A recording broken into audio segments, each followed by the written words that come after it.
नमस्कार विद्यार्थी मित्रांनो, मी डॉक्टर प्रदीप काळे आमच्या चॅनलमध्ये आपले सहर्ष स्वागत करत आहे.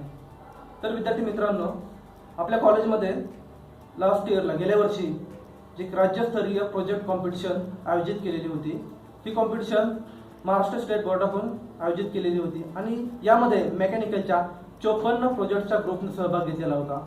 तर हे 54 ग्रुप्स आम्ही तुम्हाला या चॅनलद्वारे दाखवणार आहोत. या 54 पैकी आजच्या भागामध्ये आपण 6 प्रोजेक्ट पाहणार आहोत.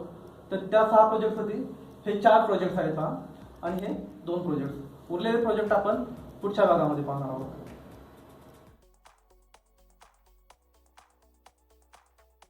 आमच्या प्रोजेक्टचं नाव आहे इलेक्ट्रिक सायकल. आम्ही समर्थ पॉलिटेक्निक बेल्ले येथून आलो आहे. तिचं कन्स्ट्रक्शन असं आहे की इथं आम्ही 24 व्होल्टची मोटर यूज केलेली आहे, 250 वॅट. इकडं पाठीमागं 12 व्होल्टच्या 2 बॅटरी यूज केलेल्या आहे, सिरीजमध्ये कनेक्ट केलेलं आहे. त्याबरोबर एक कंट्रोलर यूज केलेला आहे. तो कंट्रोलर अशा करता यूज केलेला आहे की मोटरला कोणत्या प्रकारचं प्रॉब्लेम बर्निंगचे चान्सेस नाही, त्याच्यामुळे हा कंट्रोलर यूज केलेला आहे. आणि ते रेग्युलेटर यूज केलेलं आहे, त्याच्या थ्रू आपण स्पीड ॲडजस्ट करू शकतो. आणि ही सायकल आपण इलेक्ट्रिसिटीवर सुद्धा चार्ज करू शकतो. त्याचप्रमाणे सोलरवर सुद्धा चार्जिंग करू शकतो. हा प्रोजेक्ट बनवण्यामागचा उद्देश एकच आहे की आता आपल्याकडे पोल्युशन जास्त झालेलं आहे आपल्या सिटीमध्ये, कंट्रीमध्ये, आणि फ्युएल पण अवेलेबल नाही. त्यासाठी हे अल्टरनेटिव्ह आम्ही बनवलं आहे. आता इलेक्ट्रिक बाईक आहे मार्केटमध्ये, पण त्यांचं असं आहे की जास्त प्राईस पण आहे, कॉस्ट. आता हिला आमची ही कॉस्ट करण्यासाठी फक्त 12,000 आलेला आहे. आणि इलेक्ट्रिक बायसिकल आहेत त्यांना 40,000 ते 50,000. इलेक्ट्रिक गाडी आहेत मोटरसायकल, त्यांना 40,000 ते 50,000 त्यांची प्राईज आहे. कॉस्ट जास्त आहे, त्यांना मेंटेनन्स पण जास्त आहे. तर याचा अल्टरनेटिव्ह असा उपयोग आहे की समजा आपली बॅटरी डिस्चार्ज जरी झाली तरी आपण पेडल मारून तिला यूज करू शकतो. पण इलेक्ट्रिक गाडीचं कसं आहे, आपली समजा बॅटरी डिस्चार्ज झाली तर आपल्याला ढकलतच घरी आणायला लागते, किंवा तिला सोलर प्लेट त्यांची फॅसिलिटी नाही, ऑप्शन नाही. याचं एवढं आहे की आपण ट्रॅफिकमध्ये ट्रॅफिक जास्त झालं आहे, बाईक असलं एकदा चार्जिंग केली बॅटरी 30 ते 35 किलोमीटर जाते. हां, आणि 60 ते 70 किलोमीटर वेट कॅरी करते. आणि 30 किलोमीटर पर हावर स्पीड आहे. हां, आणि ॲक्च्युअल डेमो दाखवायचं आम्हाला. हां, स्टँडवरती एक मिनिट. हवा गेलेली.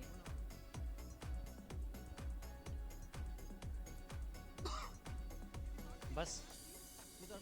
हां, विदाउट.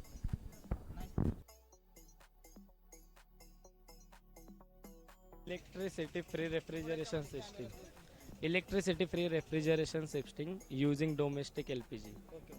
हां, जो वर्किंग असं आहे की आपण LPG सिलेंडर यूज केलेला आहे.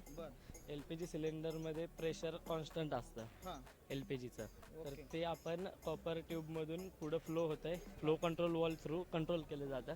प्रेशर गेजमध्ये आपल्याला सर्व प्रेशर दिसतं. तिथून पुढं फिल्टर यूज केलं आपण, सिलिका फिल्टर. त्यामध्ये गॅसमधलं जे काही मॉइश्चर असेल ते सक करून घेतं. मॉइश्चर सक केल्यानंतर 0.4 डायमीटरची कॅपिलरी ट्यूब आहे. गॅसमध्ये जे काही डस्ट पार्टिकल असतील किंवा लिक्विडचं मॉइश्चर असेल ते काढून घेतं. प्युअर गॅस भेटावा आपल्याला पूर्णपणे, त्यासाठी फिल्टर यूज केला आपण. त्यानंतर 0.4ची कॅपिलरी ट्यूब यूज केली. त्याने काय होतं, प्रेशर डिक्रीज होतं. बॉईल्सला यूज केलाय, व्हॉल्यूम कॉन्स्टंट ठेवले पूर्णपणे.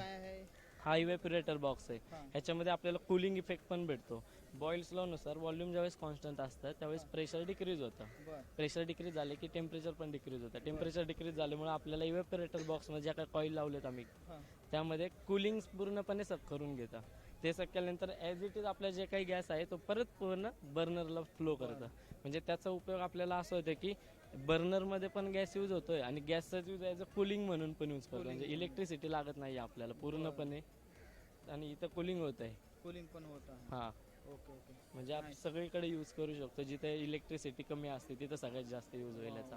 परत रोडवरती आपण गाड्या बघतो, स्टॉल असतात छोटे छोटे, त्यांच्या इथे यूज करता येईल असं प्रोजेक्ट आहे. Okay, nice. थँक्यू. छान प्रोजेक्ट.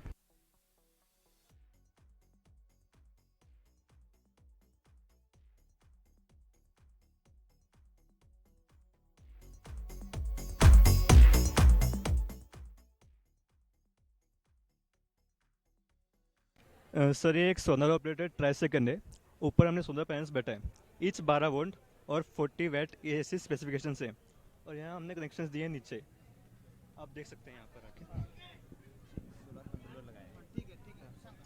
और वहाँ पीछे एक डीसी मोटर कंट्रोलर है, वहाँ का कनेक्शन यहाँ पे दिया है एक्सीलरेटर से, जैसे हम स्पीड वेरिएशंस कर सकते हैं।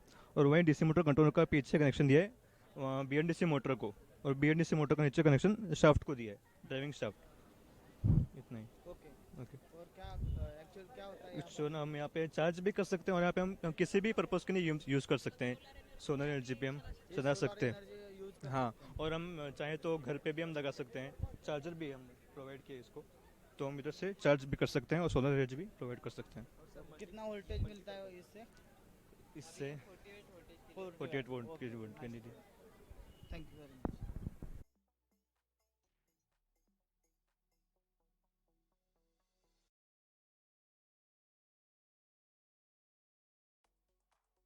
I am Shete Dipti. We are doing a diploma in mechanical engineering from Polytechnic Kuran. We develop a voice operated drilling robot by referencing by our guiding Miss Paimode Miss. This is our voice operated drilling robot. We are using in this Arduino. This is wireless device. This we are using in this Bluetooth module. Then this is on the MDB board. This is we are using a battery for the power supply. We are using a motor for transmitting the power. Then we are using a draw supply for the movement upward and downward. We are using a drilling motor to operate a drilling operation. Then in this for operating the drilling operation by through our voice, we are using a app in our mobile. In app we are connecting the Bluetooth to the Bluetooth module. After that that command we will be say move forward backward वगैरह. This will be received in this Bluetooth model. This will be transmitted in this Arduino. This command will be again transmitted to these two boards by the current through these pins. These are the motor driving boards. These commands again transmit to this motor to obtain the motion. When these commands will be get to the these motors, this motor will get start to rotate. These motors we are also attaching to these wheels to operating the motion to the wheels. When we get this when this command will be received by this motor to the wheels, then our operation will be get performed. Thank you.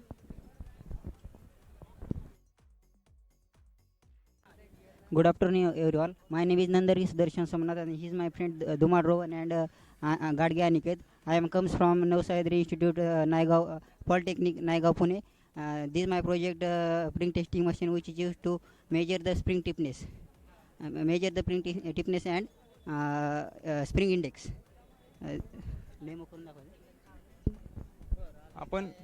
आपण hydraulic jack लावलेला आहे. Hydraulic जॅकने ही mobile plate आहे, याच्यावर weight metre mount केलेला आहे. याच्यामध्ये weight मीटरमध्ये आपण जेवढा लोड अप्लाय करतो तो आपल्याला डिजिटल वेट मीटरमध्ये दिसणार. आणि ही लेंथ आहे, मॅक्सिमम लेंथ आता ही 0 पोझिशनला आहे, तर ही मॅक्सिमम लेंथ झाली 308.5 mm. आणि जेव्हा आपण हायड्रोलिक जॅकनं लोड अप्लाय करतोय, आता approximately accurate 26.8 kg load apply केला स्प्रिंगवर, तर आता हे व्हॅरिएशन झालं approximately 300 mm.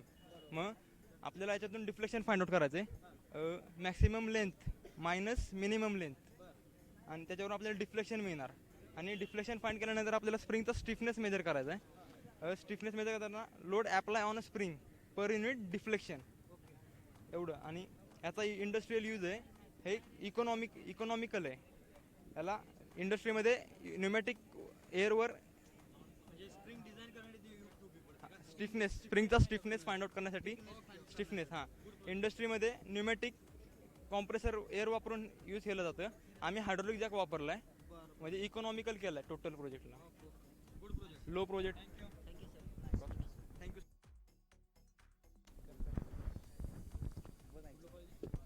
Dr. D.Y. Patil, Logaon. Magnetic gear drive. Sir, we have made magnetic gear drive. Here we are showing the frictionless transmission. Generally in normal gears, if we are going to see, there is friction. But what we are doing, we are making a concept. It is a demonstration of frictionless transmission. So we have used here permanent magnets. It is mounted on the acrylic material. Then due to the repulsion, here the input shaft is rotating. As due to the input shaft, here output shaft also rotate due to the repulsive force. Here input is about 60 rpm, and then at the output shaft we are getting 110 rpm. Here we have used DC motor, 12 volt DC motor, that is gear motor, and AC supply is connected.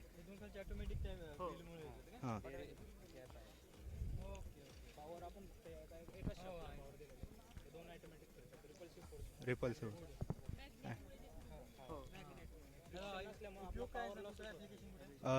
If we see applications in Australia, they have used at solar pumps, solar water pumps. In that, they have used this application, and other we can use in vehicles, but we cannot say that it will be successful.